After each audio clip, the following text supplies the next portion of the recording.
Every day, I studied different fighting techniques by watching videos online. Then I went to the shooting range, constantly improving my shooting skills. After that, I pushed my body to the limit with intense physical training, almost obsessively. I lived like this for an entire year. To prepare for my revenge, I spent a fortune on a sports car and reinforced the front bumper. Then I went to the black market and bought a large amount of weapons and equipment. Once everything was ready, I secretly broke into the police station and took photos of every gang member. Because my son had been brutally murdered by these people. For the entire year, every single day, I prepared myself to make them pay. To keep my wife safe, I even chose to divorce her, hoping she could stay away from all of this. I became completely focused on my mission, constantly training myself to become a better killer. Half a month later, I secretly arrived at the gang's hideout. I used a camera to record everything that happened there, and the gang leader was the final target I wanted to take down. Before leaving, I took a photo of one of the gang members' license plates. I decided to start with him. Under the cover of darkness, I quietly broke into his house. But just as I was about to make my move, he noticed something was wrong. He immediately came out to check, but in the next second, I rushed out from the shadows and slammed the gun stock into his head. He was knocked unconscious instantly. When he woke up, he was already back at my house.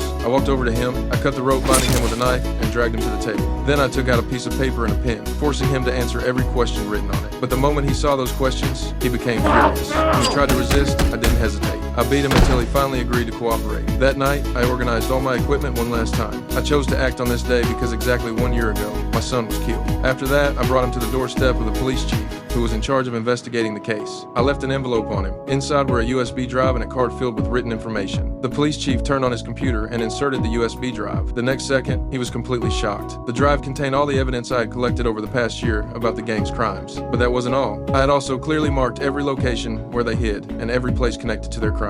Even the questionnaire he had just filled out was inside the drive. While the police chief was still trying to process everything, I had already arrived at the place where the gang gathered. Now, it was time for my real revenge to begin.